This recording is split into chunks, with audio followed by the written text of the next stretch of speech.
সম্মানিত দিনী ভাই ও বোন, একটি ছোট্ট দোয়া যদি আপনি সকাল এবং সন্ধ্যায় পাঠ করতে পারেন তাহলে আপনার ভাগ্য খুলে যাবে, ভাগ্য পরিবর্তন হয়ে যাবে। আপনি যা চাইবেন আল্লাহ তাআলা সঙ্গে সঙ্গে পূরণ করবেন। আল্লাহ তাআলা পবিত্র হাদিসে কুদসিতে বলেন যে আমি তার চোখ হয়ে যাই যা দিয়ে সে দেখে, আমি তার কান হয়ে যাই যা দিয়ে সে শোনে, আমি তার হাত হয়ে যাই যা দিয়ে সে ধরে, আমি তার পা হয়ে যাই যা দিয়ে সে চলে। সে যদি আমার কাছে আশ্রয় প্রার্থনা করে আমি তাকে আশ্রয় দান করি, সে আমার কাছে যা চায় আমি তা পূরণ করি। সম্মানিত প্রিয় ভাই ও বোন, ইব্রাহিম আলাইহিস সালামকে যখন নমরুদ আগুনে ফেলে দিয়েছিল তখন ইব্রাহিম আলাইহিস সালাম এই ছোট্ট দোয়াটি পাঠ করার বদৌলতে আল্লাহ তাআলা তার আগুনটাকে শীতল করে দিয়েছিলেন। এমন শীতল যা বেশি ঠান্ডা ছিল না যাতে কষ্ট হয়, এমন শীতল যা খুব বেশি গরম ছিল না যাতে সে পুড়ে যায়, এমন শীতল ছিল যাতে সে আরামে বসবাস করতে পারে। একদিন দুই দিন নয়, আপনারা জানেন 40 থেকে 41 দিন আগুনের মধ্যে ইব্রাহিম আলাইহিস সালাম ছিল। এবং আমাদের প্রিয় নবী হযরত মুহাম্মদ সাল্লাল্লাহু আলাইহি ওয়াসাল্লাম যখন বিপদে পড়ে যেতেন তখন তিনি এই দোয়াটি পাঠ করতেন। তাহলে চলুন আমরা এই ছোট্ট দোয়াটি এখনই শিখে নেই।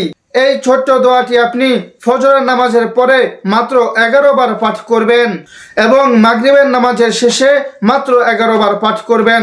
সকাল এবং সন্ধ্যায় এই দুই বেলা 11 বার করে পাঠ করলেই হবে।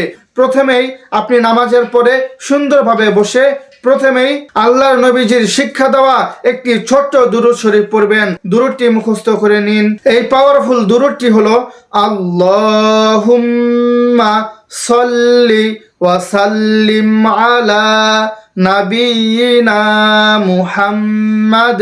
প্রিয় ভাই ও বোন, আশা করছি আমার সাথে জবানে জবানে আপনারা সহি শুদ্ধভাবে পড়তে পেরেছেন। আমি আরো একবার বলে দিচ্ছি, আল্লাহুম্মা সাল্লি ওয়া সাল্লিম আলা নাবিয়িনা মুহাম্মাদ। নবীজির নামের দুরূদ এটি। এই দুরূদটি যদি আপনি একবার পাঠ করেন আপনার আমলনামায় 10টি নেকি আল্লাহ তাআলা দান করেন, 10টি গুনাহ আপনার আমলনামা থেকে মুছে ফেলেন, 10টি বালা মুসিবত থেকে আল্লাহ তাআলা আপনাকে পরিত্রাণ দান করেন এবং আপনার এই একবার দুরূদটাকে ফেরেশতারা নিয়ে নবীজির কাছে পৌঁছায়।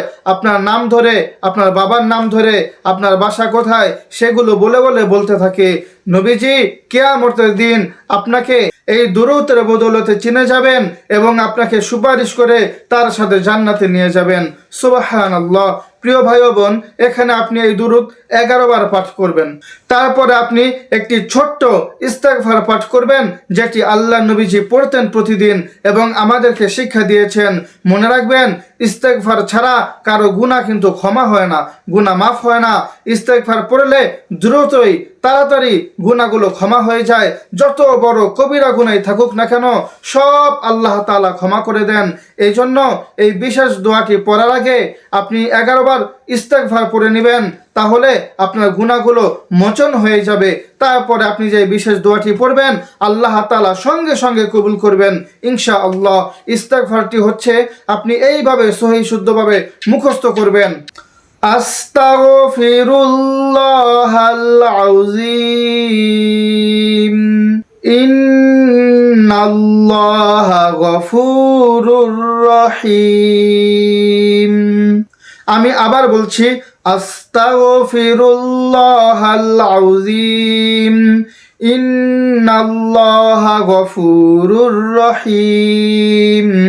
এইভাবে এই ইস্তেগফার আপনি যখন 11 বার পাঠ করবেন তারপরে এই বিশেষ দোয়াটি আপনি পাঠ করবেন মাত্র 11 বার। তার আগে যদি আপনার ঋণ পাহাড় সমান হয়ে যায় তাহলে ঋণ থেকে মুক্তির দোয়া আল্লাহ নবীজি শিক্ষা দিয়েছেন, এই দোয়াটিও এখানে অ্যাড করে নেবেন।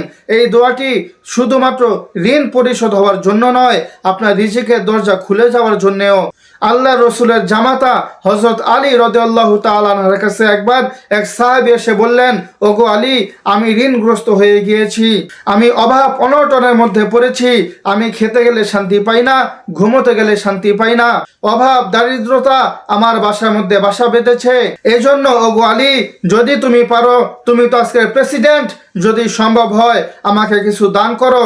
আমি আমার ঋণ যেন পরিশোধ করে আমার ছেলে সন্তান বিবি বাচ্চাদেরকে নিয়ে ভালোভাবে বাঁচতে পারি।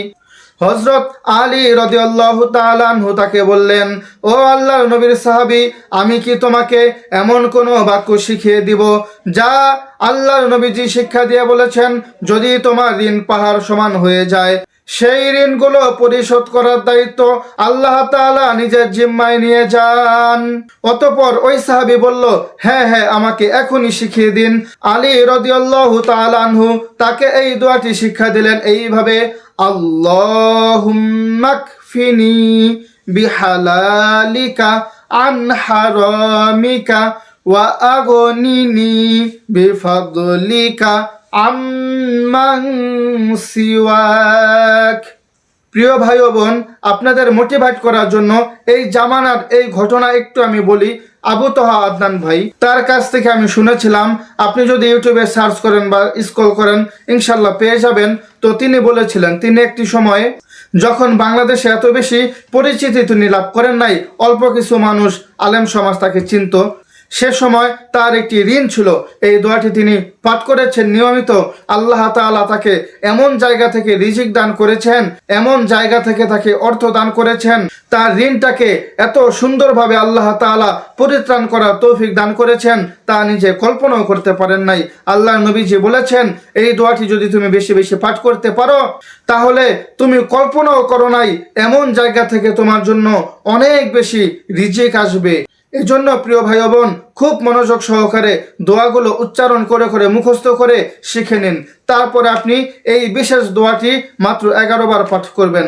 দোয়াটি হলো, হাসবুনাল্লাহু ওয়া নি'মাল ওয়াকিলু আলাল্লাহি তাওয়াক্কালনা। আমি আরেকবার বলে দিচ্ছি, হাসবুনাল্লাহু ওয়া নি'মাল ওয়াকিলু। এই শব্দটা ইব্রাহিম আলাইহিস সালাম আগুনের মধ্যে পড়েছিলেন। হযরত আব্বাস রাদিয়াল্লাহু তাআলা আনহু থেকে হাদিসটি বর্ণনায় এসেছে, কিতাবে এভাবে এসেছে যে ইব্রাহিম আলাইহিস সালাম তার বিপদের সময় হাসবুনাল্লাহু ওয়া নি'মাল ওয়াকিলু এই অংশটুকু পাঠ করেছেন। আর আমাদের প্রিয় নবী হযরত মুহাম্মদ সাল্লাল্লাহু আলাইহি ওয়াসাল্লাম, সে তার নিজের বিপদের সময় আলাল্লাহি তাওয়াক্কালনা এতটুকু বেশি বেশি পাঠ করতেন। এজন্য এই দুটি মিলে একটি দোয়া হয়েছে। সাহাবীরা বেশি বেশি পাঠ করতেন, আলেম ওলামারা পাঠ করেন। আপনিও আজ থেকে 11 বার পাঠ করবেন। আমি দোয়াটি আরেকবার বলে দিচ্ছি, হাসবুনাল্লাহু ওয়া নি'মাল ওয়াকিলু আলাল্লাহি তাওয়াক্কালনা। এইভাবে 11 বার পাঠ করা হয়ে গেলে আপনি একবার ওই দুরূদ শরীফটি পাঠ করবেন। তারপর আপনি চাইলে মুনাজাত করতে পারেন অথবা উঠে চলে যেতে পারেন। তবে আল্লাহ তাআলা নিজে হাদিসে কুদসির ভিতরে বলেছেন, যদি আপনি নিয়মিত এই দোয়াটি পড়েন, এইভাবে আমল করেন, আল্লাহ তাআলা আপনার হয়ে যাবে। আপনার জন্য আল্লাহ তাআলা আসমান থেকে গায়েবী সাহায্য পাঠাবেন। কখনো কোনো বিপদে পড়বেন না, বিপদে পড়লেও আল্লাহ তাআলা আপনাকে উদ্ধার করবেন। আপনার বাসা বাড়ির মধ্যে রহমতের হাওয়া আল্লাহ তাআলা চালু করে দিবেন।